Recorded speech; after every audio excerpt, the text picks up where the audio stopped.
Talking Shirts is presented in partnership with White Oak Cottage. For more information, visit whiteoakcottage.co.uk. Hello and welcome to episode 87 of Talking Shirts.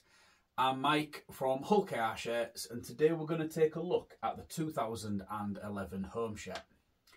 So we're getting into them stages I mentioned a couple of times now where we're looking at shirts that we've already previously covered. But what I'm trying to do is I'm trying to tick off a few different players who are quite well known, shall we say, for the time at Hull Kingston Rovers. And this leads me to this 2011 shirt, which was worn by Ben Galea. Now, there's probably a little bit of an injustice, really, that I've got to 87 episodes deep, and this is the first time that I've covered a shirt that was worn by Ben Galea, mostly because it's the only one that I've got. I have had this one for quite a few years within the collection, so it is maybe a surprise that I've managed to sort of let it get this far without us delivering an episode on Benny G.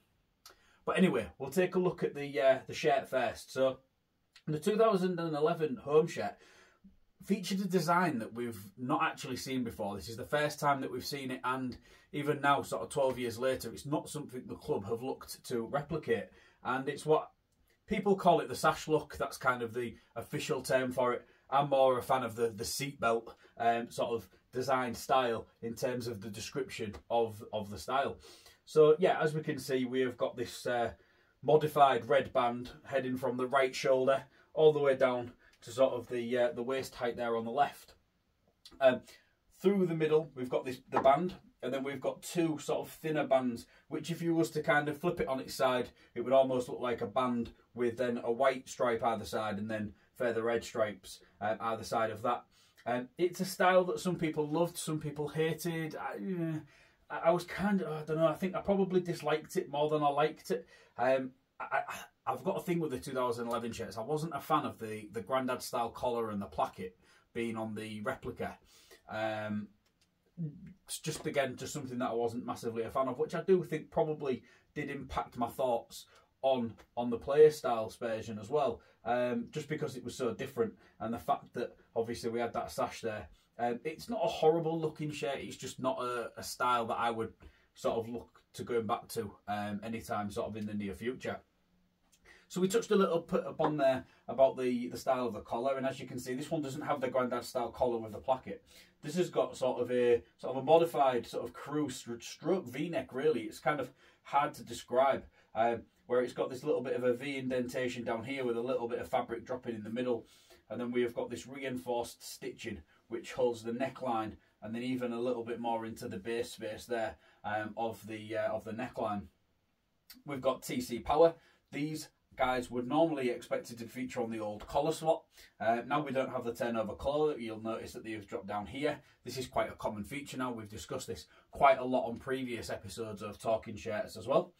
We've got D-Signs, and their branding features quite prominently on the chest here. Those guys are still involved with the club now through 2020 and into 2023 as well. We've got the Hull Kingston Rovers club crest. We've got Cougar, which is your manufacturer maker marker, and then we've also got the Sporting Bet sponsor, which has all been dye sublimated into the front of the shirt. You will notice that there is a break in the red where the Sporting Bet sponsor goes over. It's kind of like a white outline. You can mostly see it around these letters through the middle, but you can see that it is quite present all the way through. And then obviously, as we get out of the word Sporting and into the word Bet, you don't notice that anymore because it is now white on white.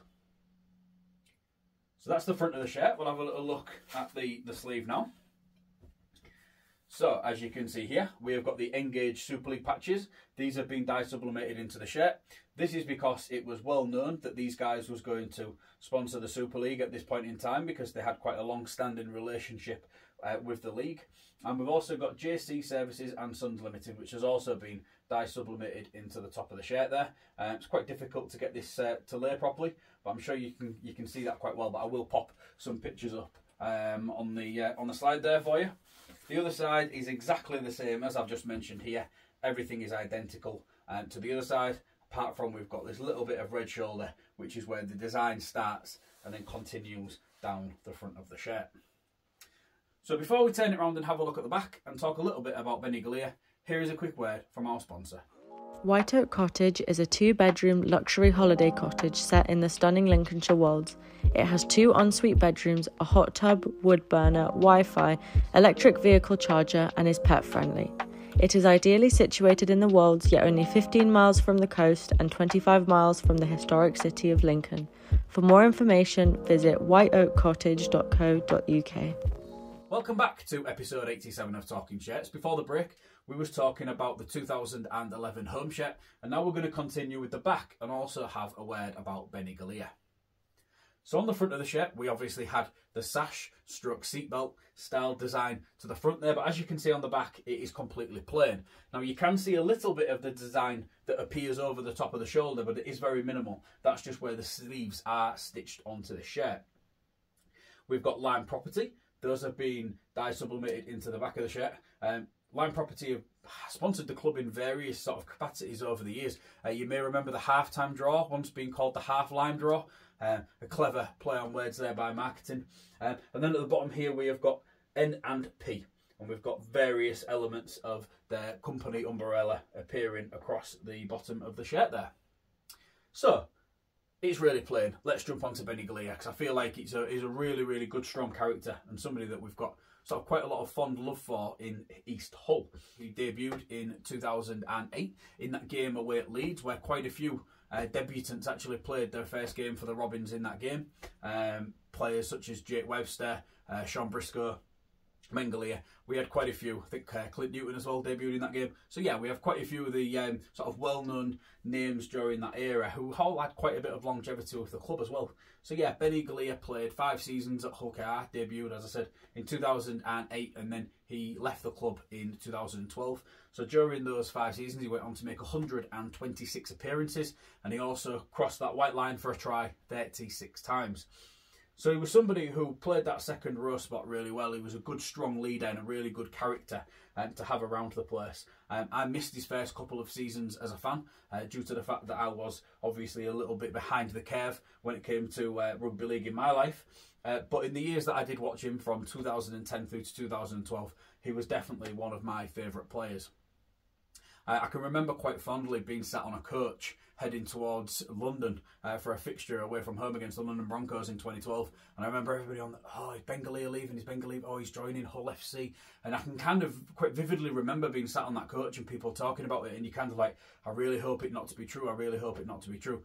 And obviously it did come out to be that Ben had signed a 1-year contract with Hull FC for 2013. Now, I think he only went on to make maybe, 10, 15 appearances for Hull FC.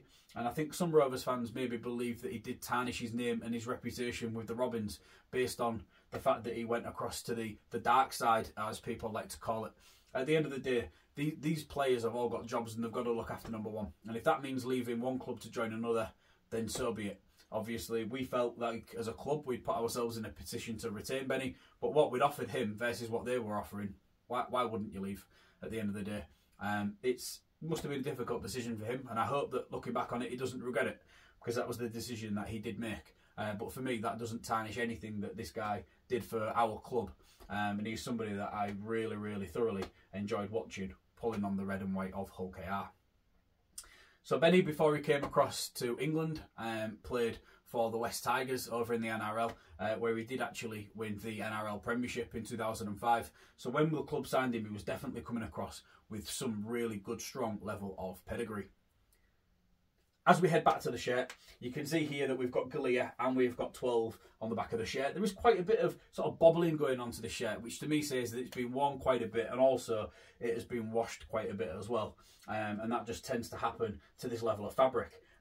One thing that I quite find a bit quirky about this shirt is if you look at the name Galea on the back here, this G is kind of sort of to this one side. There is a little bit of a bigger gap between the G and the A than there is between this A and the L and the E, and then obviously the E and the A at the end of Galea.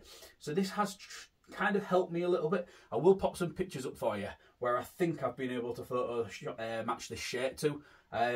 Like I say, it's difficult, especially with anything with a plain back, but these gaps do kind of help out a little bit.